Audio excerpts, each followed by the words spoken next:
it was super important for me to save this beautiful old original door on this house, but we also want to make it as efficient as possible. A new door is going to have a piece of trim here that weather stripping just is kind of pushed into.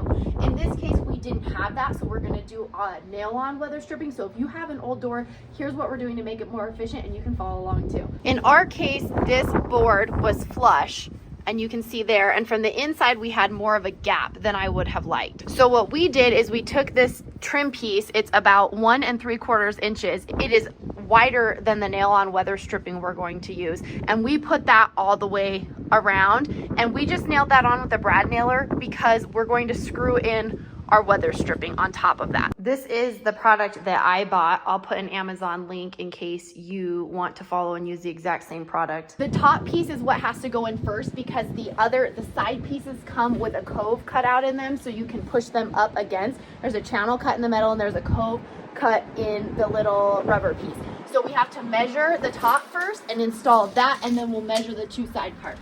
When I do my measurement, instead of coming from this side and going over, because I'm 32 7/16 and cutting like right here, then you notice I have a big gap over here, and then I'd be cutting off this nail hole right here. You can see I have a hole here, here, in each of these spots.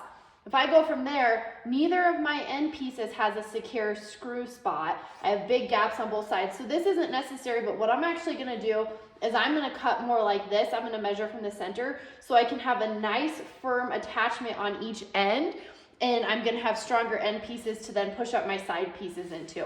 So I'm actually gonna cut off here. I'm gonna make sure that if I go 32 7/16, I have enough. So I'm gonna go, I don't wanna be right up against the edge because then it will be hard to get my screw in up against the side. But I'm gonna cut here, and then I'm gonna measure and do my other cut over on this side. So you can do this with a hacksaw or whatever type of saw that you have. Also, before I cut, so you have a little bit of extra on your rubber, I'm gonna slide this while I cut, and then I'll slide it this way when I cut, and then I'll trim this at the end because I wanna make sure I have good enough rubber to go all the way to the side, and I don't want to trim that on accident more than I need. One more thing I want you guys to see before we put this top piece in, just so you can see what I'm talking about. The bottom of these pieces is flat. The top has a curve, kind of a cove cut in this rubber or whatever it is, and then there's a little notch right there so that when this goes in like that, I'll show you from the other side. See that?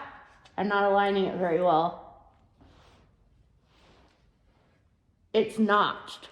So make sure you cut from the bottom and not from the top because you have that notch in there and you have that curve cut in the rubber for you. All right, I have cut my metal to size. I just use my chop saw. Again, if you just have a hand hack saw, that's totally fine. Now I'm going to push that to the end and I'm gonna trim this flush. What the instructions tell us is if you want to install this with the door closed, you can.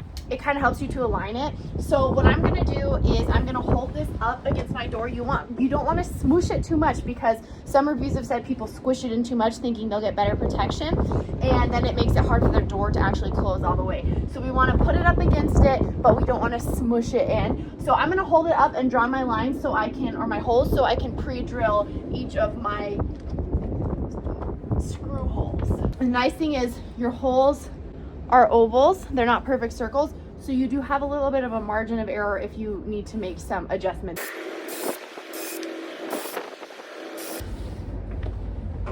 Because this house is old and out of level and everything is a weird adjustment because it's an old stone house, I'm actually only going to attach my end screws and my middle screw, just a couple, in case I need to adjust my side pieces a little bit to get everything to align. And then at the end, I'll go through and add the rest of the screws. So they just give you these little tiny screws. So I'm gonna go ahead and put a couple of those in. Now we're gonna measure each of our sides and measure them separately because, again, if you're working with an old house or probably any house, these are not gonna be the same measurements. Mine definitely aren't. So measure one, cut it, measure the other one and cut it. They might not be even. Remember before you cut to check and double check that you're cutting the right side because the notch and the curve, make sure you measure the right side so you don't have to recreate this yourself. And this is gonna give you a much better seal. Now I'm gonna take my side piece and basically do the same thing I did with the upper piece, making sure that I get that notch to align and kind of click in. It doesn't click, but it slides into place up there. I kind of find it easiest just to do it with the door closed because then you can align it pretty well with the other one and with your door also. slide that into there. Top is up, that side is up. Now on this side, all we have to do is measure and do the exact same thing. We are now done. We did our top, we did one side, we did the other side, and now we are gonna have a lot better efficiency for this door. Now, an old home, you can't always make them as efficient as a new home, especially if you're not replacing everything, but there's lots of things you can do that will add up to make a big difference on your utility bills. Now, one thing that I would note is, now you may not have all added this extra piece of trim like I did, and so that's not necessary. I just had a little bit of a gap. I was trying to create more of a block and a stop for the door and for wind. But if you added this block like I did, you're sticking out a little bit further than you would, and your doorknob is kind of close right here. So here it's not too bad, but if you're sticking out too far and you already have your hole in place for your door, one thing you may, or for your doorknob, one thing you may want to consider is a lever knob, because if you grab this and you're hitting your knuckles right here, this is going to be irritating. So if this is too close and you do a lever, they grab over here, or maybe a thumb push doorknob, you're not worried about fitting your hand in here. So something to consider if you have to build this out a little bit to try to block a draft or a block that you have.